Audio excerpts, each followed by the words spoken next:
Morning everybody. So today I thought I'd do a video about what you need when you get your first pony. Before I start, I just wanted to show you though this nest that's being built in Basil's stable. It's I think it's a robin, I'm not quite sure. I'm presuming it's all nice and tidy in the top, because, and then there's all this this stuff built down here. It's amazing. The video today is going to be about if you had a pony at a livery yard or a riding school. I had my first pony at a livery / riding school, and he was used in the school a little bit, so he was on working livery, and it was really good because it meant that although I'd learned lots about ponies and the basics and things, I had the knowledgeable people around, so that if anything worked slightly differently or something didn't happen that should have done, or something went wrong, there were loads of people around to help me or ask. So I think it's best, in my opinion, to keep a first horse or pony somewhere knowledgeable rather than at home. Although it's in a lot of ways it's lovely keeping them at home, you need to start with to have that knowledge and that experience around you.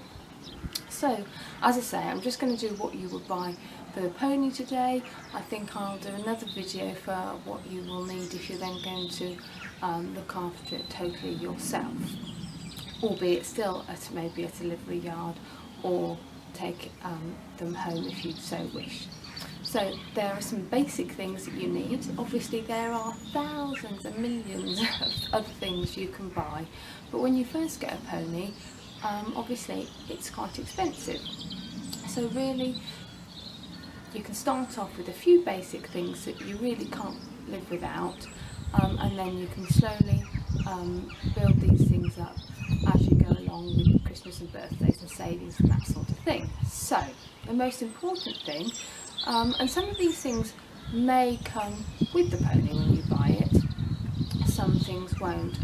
That will depend entirely on who you're buying the pony or the horse from, and obviously it's important to discuss those things when you make a deal about buying one. But obviously you will need a head collar and a lead rope. Now I've found most horses and ponies don't come with head collars and lead ropes, but they're always quite a nice thing to buy, because then you can, if you decide to colour coordinate your horse's things, then it works really well. There's quite a lot of different head collars available. This one I chose is Tommy's, as you'll probably know if you watch videos. This is a new one I bought for him. I'll show you the one because he did actually come with one this time, but you can get them with or without a buckle across the nose. They're quite useful with a buckle across the nose because they're much easier then to just take off to put the bridle on. But obviously it makes it more stuff across the nose. Obviously also if they've got a buckle you can adjust them to be the right size for the horse or pony that you've bought. They're all obviously, if it's a head collar as opposed to a halter, will have a buckle on that goes over the pole, and some of them also have a clip which goes under their chin, and that's also quite useful for just unclipping, for brushing around that area without having to take the head collar off at all. Also a lead rope, and these, you know, I said head collars can vary in price hugely. You don't need a really expensive one, and the ones with the extra big fancy buckles on tend to be really heavy, so bear that in mind as well when you buy it. And you don't really need a heavy head collar, and certainly for your first head collar you don't need a really expensive one. This one, I can't remember how much this one was. This was a relatively cheap one. It was £8 or £9, and then the lead ropes are usually about £2 or £3. This one my niece and nephew chose for me, and we use that for Tommy every day. And so that's also, the lead ropes come with different sorts of clips. The one that works like that is quite good because it's very easy to get on and off then. You can get a variety of different clips. I like these, but they do break sometimes, so they are a bit more delicate than some of the other clips that you can get. The other, you can also get Leatherhead collars. Now this one is the one that came with the blue Tommy, which needs cleaning and oiling, and actually I'm going to try to return to them. The Leatherhead collars are good if you need to keep your pony or horse out in the field in them, because they're difficult to catch or something. Tommy, obviously as a rescue pony, was very, very frightened and very nervous. He had a head collar on all the time once they got one on him at the Blue Cross, and they advised me to keep it on him when he got here. He got this off a few days ago in the field. I'd left it on because I've been trying to get him used to being caught again, because he hasn't been having the head collar on in the field because it was starting to rub when it was really wet. So I started popping it on again to try catching him in the field, and as I say, he lost it in the field and has covered it in mud. So this one needs a really good clean and oil, and as I said, I would like to return it to the Blue Cross, because Leatherhead collars are not cheap.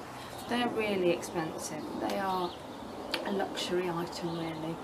So if they could use it for another horse or pony, or a pony really for the size of it, I want to return it. Anyway, so the Leatherhead collar, unless it's essential, make that a further down the line purchase. The other thing you will need, which is unlikely to come with your horse or pony, is a grooming kit. Now there are a whole host of brushes available now for grooming. There are some basic essentials. So you'll need some sort of box. I like these boxes, as I've mentioned in some videos before, because they're not too heavy, they're easy to carry, and everything's really easily accessible. The bags, although I guess you can put them in a washing machine, they sort of collapse in on themselves, so I like a nice sturdy box. So that's totally personal preference. You'll need a dandy brush. In fact, that's probably the most essential brush that you will need. I have done videos in the past about what's in my grooming kit, so I won't go into any detail. You'll need a dandy brush. The other essential thing will be a hoof pick. Now you can get hoof picks like this, or you can get hoof picks with little brushes on. Again, it's total personal preference.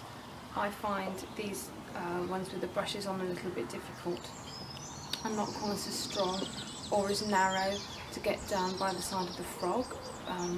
So I prefer these ones, but these are quite good for getting the mud out of their hooves, the brushes. So hoof picks. So those two things are things you really must get to start with. The other things that I think are next level essential, not those are the real essentials, is a Maiden Comb. You can get fancy, like they look like hairbrushes nowadays. They're much more expensive. These are really cheap and do the job perfectly well, and this is all I ever use on the Maiden. I don't have a fancy hairbrush or anything. You will also need a body brush, which gets more of the grease out of their coats. You can get big ones and you can get little ones. I used to only have a little one, but now I have a big one. And also plastic curry combs. They, I think, are really useful. You can use them to clean your dandy brush and your body brush, but you can also use them to get the mud off. So they're really useful. So those, I think, are the essential things you need to buy first. Then you can go and buy all the nice things like the rubber curry combs and the metal curry comb and a fancy hairbrush if you want one, and the magic brush and all these sorts of things. I think are nice to have, but those are the real essential grooming items. So we've done head collar and lead strips because you'll need them for catching and for leading your pony and for tying it up, and a grooming kit because you'll need that for brushing them off when you want to ride, and a hoof pick because you should pick out their feet every day. Now obviously you might not be visiting your horse or pony every day, and the yard probably will be doing some of those things, but obviously you should still have those basics in your kit. The other things then we're going to do a walkabout are, obviously, if you want to ride, you will need a bridle now and a saddle. Now sometimes saddles and bridles come with a horse. The saddle obviously is going to be your most expensive item, apart from the pony probably, and is also your most important item. This must fit your horse or pony, and my tack is due for clean today. It must fit. And saddle fitting is a complex process, so my advice is to get a saddle fitter, an experienced saddle fitter, to sort you out with the saddle if one doesn't come with a pony. And even if one comes with a pony, I would get somebody experienced to have a look at it on the pony to check that they think it does fit properly. They are the single most expensive item that you will need, but most important to get right, because you can cause a whole raft of problems and pain for your pony if you've got the wrong and badly fitting saddle. With that, you will need, well, ideally you will need some sort of numbner to try and keep the bottom clean, and also in the winter the bottom of the leather is quite cold, so a numbner is nice to help keep them a little bit warmer. And again, mine is going in the wash after this video, and I probably should have swapped it first so that it was clean for you to see, but I didn't. There's the clean one here, just waiting here. So as I say, that's important. Now obviously the saddle, you'll need stirrups, and you'll need a girth. Now I've got a leather girth, but material girths are just as good, although I find it a little bit more tricky to clean because they have to go in the washing machine and the buckles tend to dent the drum, but they are much cheaper than a leather girth, so would be absolutely fine to start with. As I said at the beginning, the other thing you'll need is a bridle, and some horses or ponies come with bridles. You don't need to spend a huge amount of money, and you don't need lots of fancy gadgets that go on your bridle to start with. If you can, I would get the same bit as your horse or pony was in when it came, or if you can have the bit, that's even better. But you don't have to have a really expensive bridle. Make sure it's good quality leather, because you don't want it to snap out on a hack or anything, or when you're going over a jump. But it doesn't have to be the most expensive saddle and bridle that you can find. The saddle needs to fit, and that is actually the only important thing. To go along with your tack, you will need some tack cleaning equipment. It doesn't have to be fancy. You can get very basic glycerin bars of soap from the saddlers that you can use to clean your tack with. Then you can just buy some sponges at the pound shop, and that's all you need really, a bit of water and some saddle soap, and you can get leather dressing as well, which you only need to use occasionally just to keep your tack supple. There obviously, again, there's a huge variety of saddle soaps and dressings and balms around, and you might want to try some, but there are basic ones that you can get that aren't too expensive.